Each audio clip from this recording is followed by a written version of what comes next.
history has been made. This transgender weightlifter competed in the Olympics. Transgender women, people born male but who identify as female, are winning many competitions, dominating the state's girls' track meets.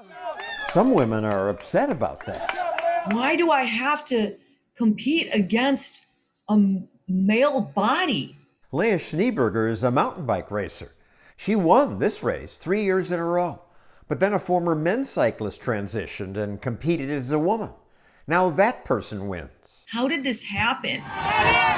I just want to be able to compete on a fair playing field. Bearden is a road racer and recently won a women's state championship. Transgender competitors do often take testosterone blockers that help align their body with how they identify. When I started hormone therapy, within 9 months I was running 12% slower. Trans athlete Joanna Harper is a scientist who's advised the Olympic Committee. How is it fair for trans women to compete with women? Well, trans women lose muscle, lose strength, lose endurance with hormone therapy. This one is going to be Telfer. After Cece Telfer won this race, she said, "As a trans athlete, I'm not a threat to women's sports because I am a woman." But Telfer ranked 390th best competing as a man. I have to admit, I am somewhat at a loss to explain it. However, there are hundreds of NCAA championships awarded every year. Trans women are hugely underrepresented. But what about combat sports? Fox to the knees, and that's it. Trans woman Fallon Fox won most of her fights. She broke this woman's orbital bone. Later she said, "I've never felt the strength as I did that night." Doesn't seem fair. Fallon last fought in 2014. Can you come up with anything more recent? The idea that trans women are hugely going to outperform cis women does not hold up to the statistics. But the statistics do say a male could be 40% stronger than a female on his legs. Biologist Emma Hilton. Things like shoulder width. Those things don't change when transgender women suppress testosterone. They don't get shorter. They've still got big lungs. I can train 20 hours a week, but I cannot train to be a man. You can't fix some of the performance gaps. The performance gap in weightlifting is over 30%. The performance gap when someone is throwing a baseball is over 50%. And the performance gap when a male punches is 160%. Now, I have no problem with people who transition to the gender they identify with. I'm all for saying we welcome you in the world who want to transition, and you should be afforded every right that I have. But competing at a high level where it really matters to people seems like a reasonable exception. I would disagree with you on that. Trans women will not be outperforming cisgender women by such a margin in most sports that we can't have reasonable competition. In most sports, but that means in some sports, they will have an advantage.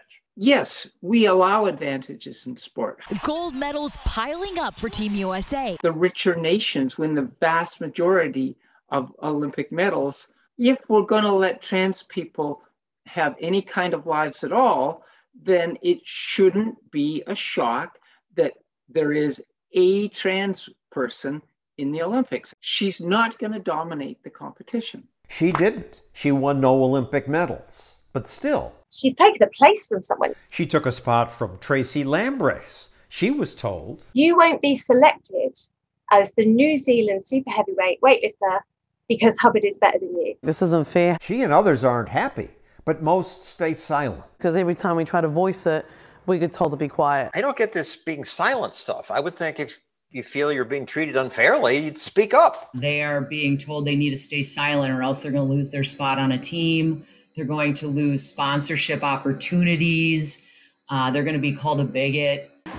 Nobody wants that. She's transgender, and last year she won a world championship for her age group, racing against women. Here she is, atop the podium. This woman who finished third said, "It's not fair, but..." I decided I wasn't going to disrespect the race organizer or my country, and I smiled for the podium photo. I've done the same thing. You're in shock. You don't want to be called a sore loser. Currently, most states, supported by the Biden administration, allow trans students to compete even without hormone therapy. I've lost opportunities. High school sprinter Selena Soul would have reached the state championships, but then 2 transgender athletes took off flying and left all of us girls in the dust, dominating the competition. It's not because they're trans that these cis athletes couldn't win, it's that they weren't fast enough. Veronica Ivy, the trans athlete who won that bike sprint championship, says these fears that trans women are a threat to women's sport are irrational fears of trans women, which is the dictionary definition of transphobia. That's an attempt to shut down conversations, to stop people asking questions. I just want to be able to compete on a fair playing field, and to watch a transgender female ride away from me like it was nothing and there's nothing I can do about it. It was torture. I really haven't raced since. Thanks for watching our video. If you like it, please hit the like button. That actually helps us out.